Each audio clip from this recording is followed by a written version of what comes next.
Good evening and welcome to the news at 9, live here from the Newsfirst Centre in Colombo. I'm Natasha Disanaika with your headlines tonight. President Mahinda Rajapaksa says that there are some countries that are not pleased with Sri Lankans rising up independently. All suspects except the chairman of the Tangor Pradesh Sabha granted bail over Kuram Sheikh murder. Results of the 2013 ordinary level examination released. 2 first places from Visakha Vidyalaya Colombo and Ratnavali Balika Vidyalaya Gampaha topped the list. Second quake strikes Chile. Let's now cross over to the main news desk for these stories and much more. Well, thank you very much, Natasha. A very good evening to you. I'm Shahin Durangpati. A very good evening. I'm Mahina Bongzo. We start off with a look at your top story for tonight.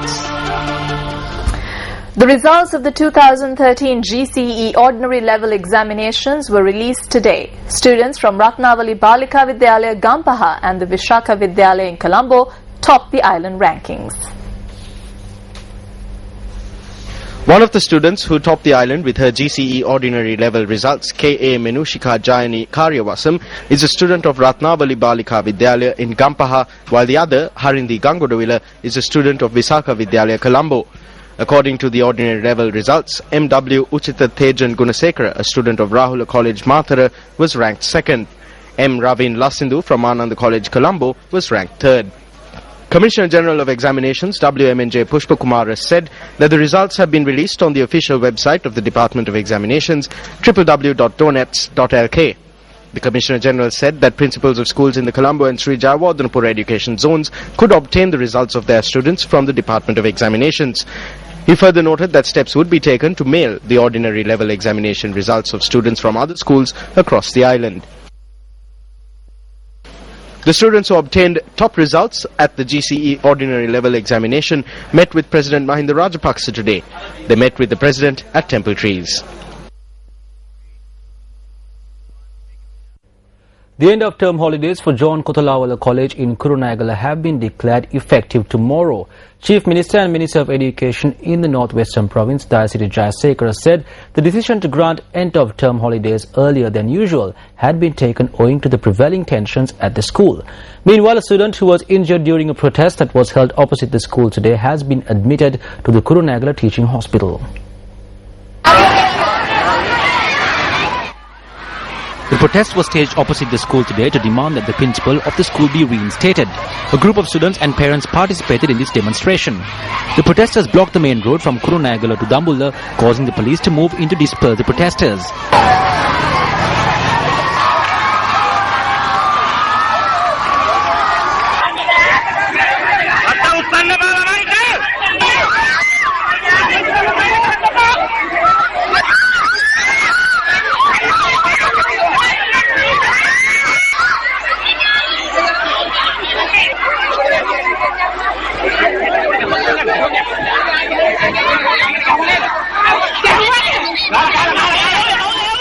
The student who was injured during the demonstration is currently receiving treatment at the Kurunegala Teaching Hospital.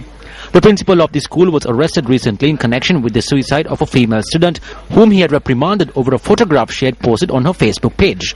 He was remanded until the 11th of this month when he was produced before the Kurunegala Magistrates Court yesterday.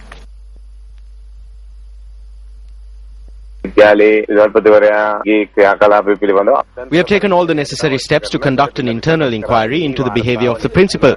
At a time when we were waiting to take a decision as soon as the report was submitted, the principal has been arrested once again and remanded on the allegation that he had threatened witnesses. The legal procedures will continue, but now an internal problem has arisen. I visited the location and spoke to them. At a time when we still have the opportunity to resolve this peacefully, we cannot allow various persons to take hasty decisions and hasty steps which will aggravate the situation.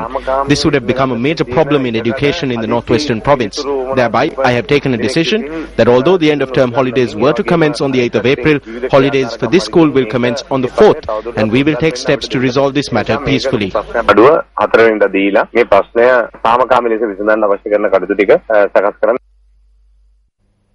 Well, before we get into more local news, let's cross over to Dhaka, Bangladesh, where the first semi-final of the World T20 is underway, with West Indies giving Sri Lanka a lot of pressure out in the field. West Indies is currently chasing a total of 161 runs set by Sri Lanka, who batted first. Dwayne Bravo and Marlon Samuels have been putting a lot of pressure on the Sri Lankan bowlers. The score right now in Bangladesh is 76-3 for the West Indies. Well, we will bring you more updates on the match during the news bulletin, but for now, moving back on to local news. President Mahinda Rajapaksa says that there are certain countries that are not pleased with Sri Lankans rising up independently. The president made this observation while addressing an event in Anuradhapura today. The Harvest Festival, or the Alutsahal Mangale, was held in the Sri Mahabodhi in Anuradhapura today under the auspices of President Mahinda Rajapaksa. Chief Incumbent Venerable Pallegama Srinivasa Thero placed the first handful of rice in the bowl that was placed on the special platform close to the Sri Mahabodhi. Subsequently, Minister S.M. Chandrasena and farmers placed their offerings. President Mahinda Rajapaksa, who arrived at the premises thereafter, offered the rice harvested with the use of carbonic fertilizer to the Mahasangha.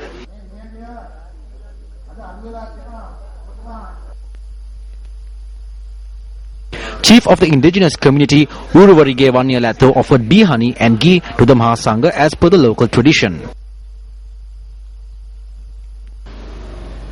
Meanwhile, President Mahinda Rajapaksa also inaugurated the national program to supply clean drinking water to school children under the kidney project from the Rambhava Mahavidyalaya. The President also handed over 11 water bowsers donated by the Japan International Cooperation Agency, or JICA, to the National Water Supply and Drainage Board to be handed over to the divisional secretariats in Anuradhapura. Meanwhile, the first ever Mahindodaya laboratory that was constructed at the Madavachi Electorate at the Rambhava Mahavidyalaya was declared open.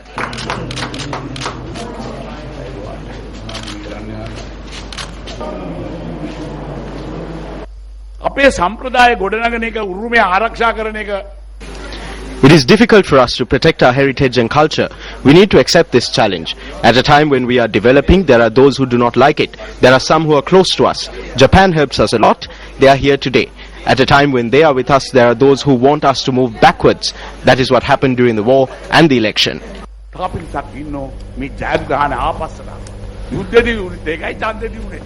The foundation stone for the Eternal Flame of Youth that is being constructed parallel to the World Conference on Youth that will be held in Sri Lanka was laid at a ceremony held at the National Youth Services Council premises in Maharagama. The Eternal Flame of Youth is being constructed under the sponsorship of the MTV and MBC Media Network.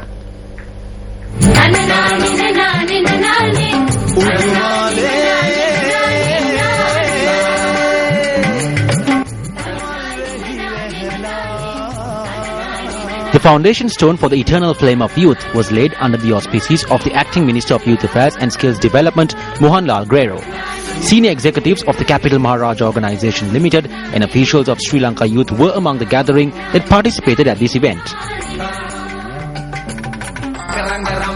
The event was broadcast live on Sirsa TV from the National Youth Services Council premises in Maharagama and Stein Studios in Ratmalana. When the Commonwealth Youth Summit was held in Sri Lanka, Sirsa TV, which has always joined hands with us, toured the country together with Sri Lanka Youth, providing media sponsorship and helping us to raise awareness among the people about the Commonwealth Summit. And today, through the Around the World in 40 Days program, Sirsa TV together with Sri Lanka Youth is touring the world to raise awareness on the World Conference on Youth. Being the first ever conference on this scale in this part of the world, it is fitting that MTV and MBC, the national broadcaster in Sri Lanka, is at the forefront of driving this initiative through our media. Laying the foundation stone for this eternal flame signifies the pivotal role that youth will play in our society for generations to come. The youth of a nation are, after all, the trustees of advancement and progression, empowering them to build their skills, knowledge and confidence in becoming active citizens of change towards a healthier and more equitable and sustainable future.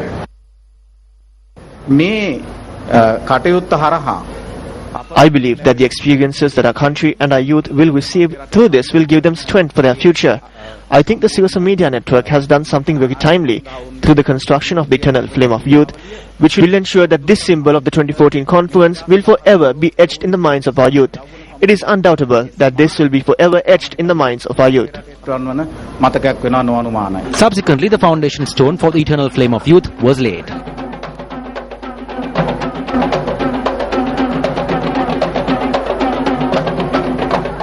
Meanwhile, the song Anagatya Lasanai, or The Future is Beautiful, composed by the MTV and MBC Media Network in lieu of the World Conference on Youth, was launched at Stein Studios in Ratmalana, parallel to the foundation stone laying ceremony.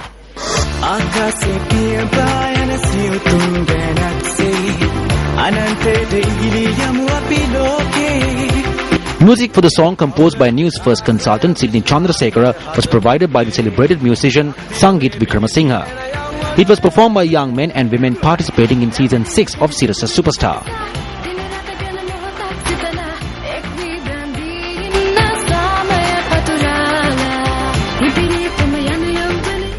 Meanwhile, a media briefing on the World Conference on Youth was held in Colombo today. A group including the Acting Minister of Youth Affairs and Skills Development, Mohanlal Guerrero, and the Secretary to the Minister of Mass Media and Information were present at the occasion. Our final hope is to ensure that the outcome of this conference, the Colombo Youth Declaration, will concur with the Minister's Declaration as much as possible. We hope to implement the Colombo Youth Declaration in several ways. The first step will be the presenting of the Declaration by His Excellency President Mahinda Rajapaksa to the other heads of state at the 69th session of the United Nations General Assembly in New York.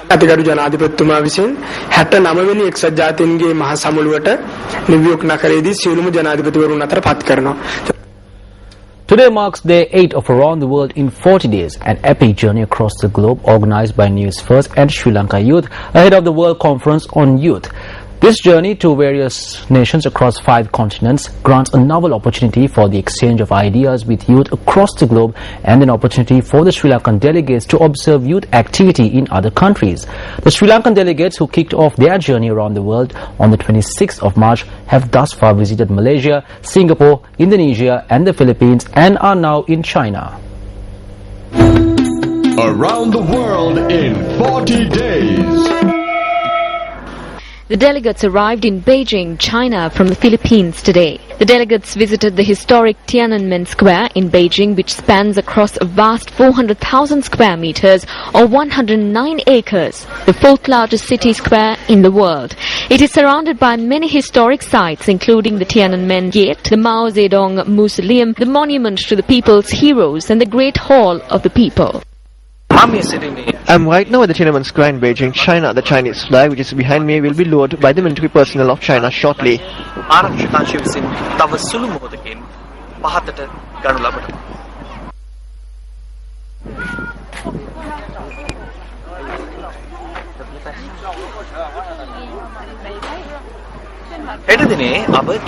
Tomorrow we will meet with the Deputy Secretary of the Chinese Youth Program. This organization is also connected to the country's administration.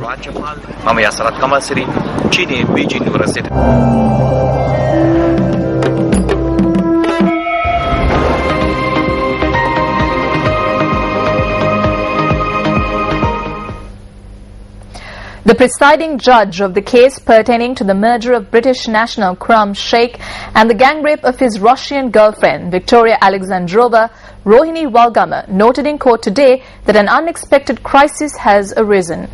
She noted that this was due to the sudden illness of one of the chief witnesses in the case, the manageress of the hotel in Tangol, where the incident occurred, R.D. Taranga Pires.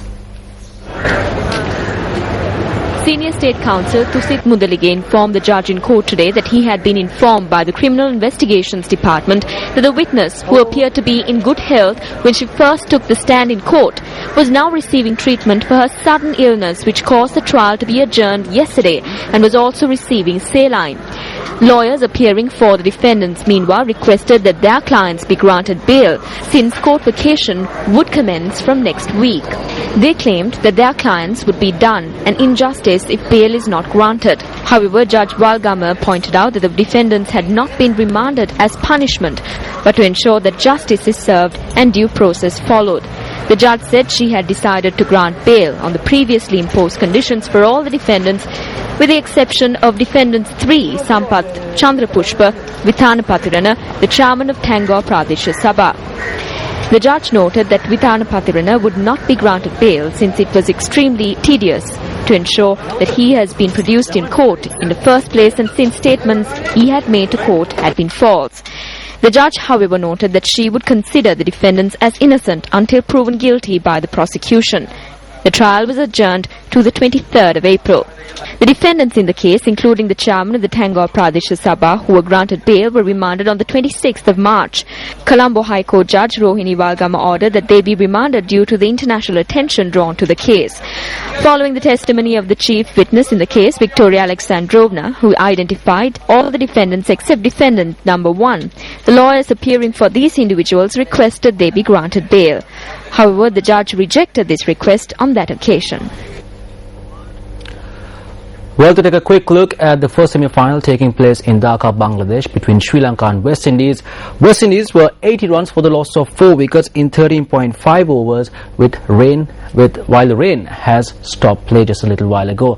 Now moving back to our local news, a protest was staged demanding that a bonus seat be granted to Kambarapitiya Matara out of the 2 bonus seats granted to the United People's Freedom Alliance in the Southern Provincial Council.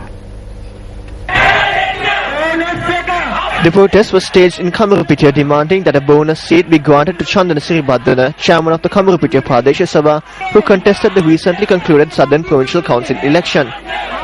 The protesters charged that the decision to grant a bonus seat to the Galle district out of the 2 bonus seats granted to the Southern Provincial Council is unjust. A bonus seat and the chief minister position have both been granted to the Galle district. Treat the people of Madura equally and grant the bonus seat to Chandana Siribhadana. Give the post of provincial councillor to the former chairman Chandana Siribhadana of the Madura district, as he is trailing by only a few votes. Speaking at an event held in Kaluthara today, Project Minister Rohita Abegunawardena said that opposition leader Ranil Wickremesinghe has gone overseas as he is unable to answer to the country and the party for the election defeat. Mr. Wickremesinghe has gone abroad. He has gone abroad to teach politics to them, to teach political science to those in Europe. He has gone there to teach and to learn. God bless those who learn from him. If they learn political science from Mr. Wickremesinghe, people in those countries will also lose continuously. We knew that Mr. Wickremesinghe would flee as soon as the elections were over. We knew this, and the UNP too knew this. Mr. Wickremesinghe has left since he is unable to give answers to the country and the party about the problems inside Sirikota. උත්තර දෙන්න බැරුව තමන්ගේ පක්ෂයට සිරිකොත ඇතුලේ තියෙන ප්‍රශ්න වලට උත්තර දෙන්න බැරුව තමයි වික්‍රමසිංහ මහත්තයා යන්නේ. Parliamentarian Ranjit Madhuma Bandara expressed the following views at a meeting with party supporters held in Monroe yesterday. Thievery is taking place in all levels of the government, from the top to the bottom. Even elephants are being stolen. There are 2 ministers who look into the welfare of elephants. The Minister of Wildlife looks into the wild elephants, while the Minister for National Parks looks into the tamed elephants at the zoo.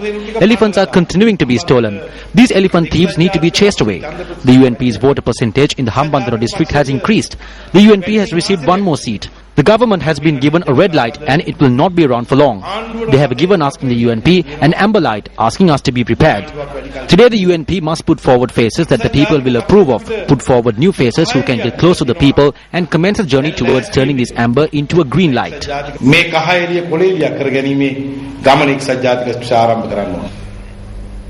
S.M. Marika, the UNP candidate who polled the highest number of preferential votes in the Western Provincial Council election, visited several areas today. S.M. Marika met with the people in Galwana in the Kulonnawa electorate. I express my respectful gratitude to all of you for making me the candidate who polled the highest number of preferential votes from among all the recent provincial council elections. Today the people of Sri Lanka and society are modernizing. They are becoming intelligent. They have a new perspective of the world. They are very angry over incidents where people commit murder, rape, thievery and fraud, and then they say they cannot remember. The voters are looking for new, creative, pure and energetic representatives. That is why they gave me prominence even when there were many young candidates. Marikar also visited Vallampitiya and Budgama, where he expressed his gratitude to the people over his election.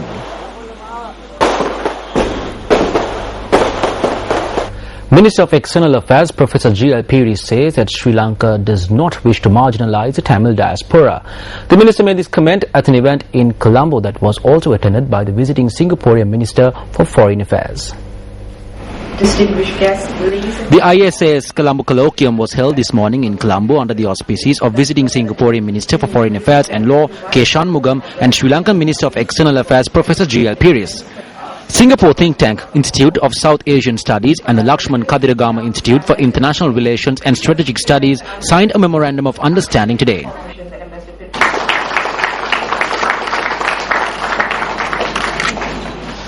Countries which were by no means admirers of Sri Lanka were amazed at what they saw during their visit to the north on the sidelines of the Commonwealth Summit, which was held in this country in November last year. Earlier it was doom, despondency, no light visible at the end of the tunnel.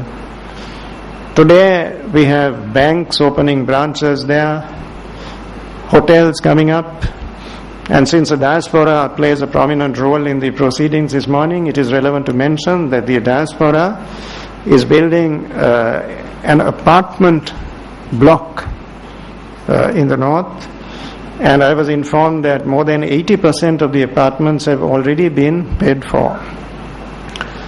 So there are segments of the diaspora that are playing a very constructive role.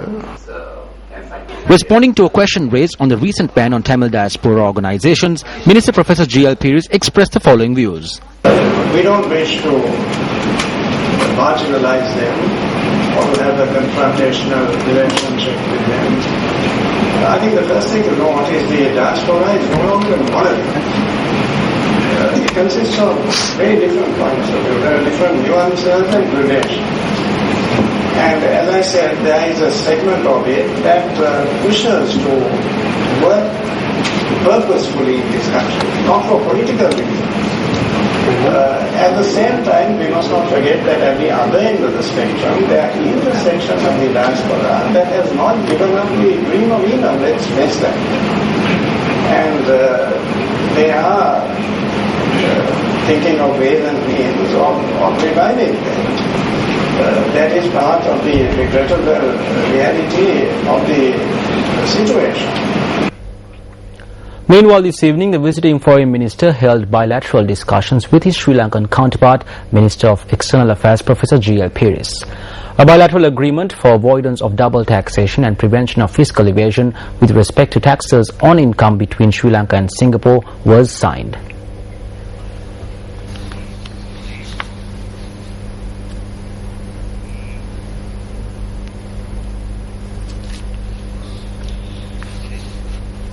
In more local news, the International Bar Association's Human Rights Institute says that if the international probe conducted by the United Nations Human Rights Council proves that war crimes have been committed in Sri Lanka, it could open up a possibility of the country being directed towards an international war crimes tribunal. IBA HRI co-chair Baroness Helena Kennedy, speaking to the BBC Sinhala service, said that it is regrettable should the situation end up in this manner without the Sri Lankan government holding an independent investigation. Baroness Helena Kennedy had said that if the charges are proven, it will be directed to the International War Crimes Tribunal prosecution, where afterwards it will be decided whether or not warrants will be issued. Now moving on to business news, Minister of Agriculture Mahindaya Pabewardena has made an assurance that there will not be a scarcity of paddy in spite of the toll that the drought has had on crops. He pointed out that the government has purchased 30 metric tons of paddy thus far. He added that the Yala season is yet to commence as a result of the prevalent drought in the country. The Department of Agriculture said that owing to this, farmers have resorted to cultivating supplementary crops. When Newsfirst inquired whether this could lead to a scarcity of paddy, Minister Mahindayapa Abewardena said that the country has stocks of paddy which will last 8 months. However, official statistics of the government indicate that the price charged in shops for rice has surpassed government price controls at present. The Department of Census and Statistics stated that a kilogram of Nadu rice, which could be purchased for 60 rupees, is selling at close to 70 rupees, while a kilogram of Samba rice, which could be purchased for 70 rupees, is selling at 80 rupees. Newsfirst U reporter M. Pfizer filed this report from Berula today on the capture of a python in a residential area.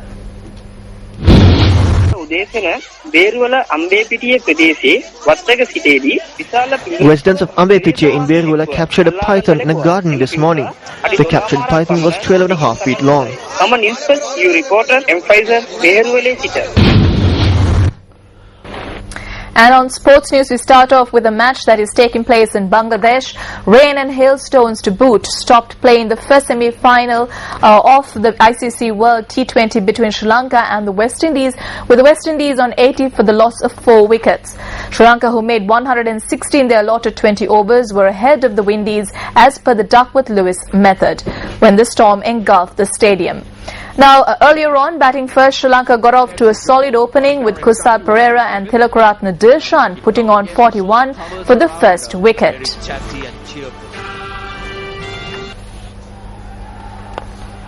Good shot, very good shot this from Dilshan is for Kusal Perera. This is terrific cricket from Sri Lanka. They're good for no wicket. However, bad luck struck Sri Lanka as Mahela Jayawardene was sent back to the pavilion for a duck, and Kumar Sangakkara followed him back too with just a run to his name. This could be run out. Yes, Mahela Jayawardene out. Oh, catch him! Yeah! Was in the air and is taken. Yes. But TM Dilshan, who was somewhat resilient, was run out for 39, leaving Sri Lanka at 91 for the loss of 4 at that point.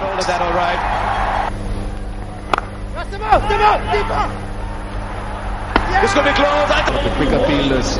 Lairu Thirimana and Angelo Matthews put on a solid performance to guide Sri Lanka to a competitive 160 runs for the loss of 6 wickets in 20 overs. 107. Sweeping. God. Slower ball again does it for third place. Santoki has been lofted over mid. Lofted over extra. That's a gloss that Sri Lanka need. Oh, what a lovely stroke that is. Chipped it. Still in cricket news, the Australian women's team qualified for the women's final of the ICC World 2020 by defeating West Indies by a small margin of 8 runs. The match was played at the Sher Bangla National Stadium in Mirpur. Batting first, the Australian women posted 140 runs on the board for the loss of 5 wickets in their 20 overs. Opener Elise Villani top scored with 35 runs that comprised of 7 drives to the fence. Elisa Healy chipped in with an unbeaten 30. Anisa Mohammed bagged 2 wickets for 24 runs for the Caribbean women. Out of the stadium. Oh, it was a wide delivery. She might have landed on this pitch. Yeah, I think it's a good squad. The danger players for Australia. No third man. That's interesting. Chasing down 141 runs to win, the West Indian lasses fell short of 8 runs to win the game as they could only post 132 runs for the loss of 4 wickets. Deandra Doughton top scored with 40 runs. Erin Osborne bagged 1 wicket for 18 in her 4 overs and was adjudged the player of the match. Down to mid-wicket. Disappointed the West too. Well, with that, we wrap up tonight's edition of Prime Time News. Thank you very much for joining us as always. I'm Mahina Bongzel. And I'm Shan Jarangpati. Good night and take care.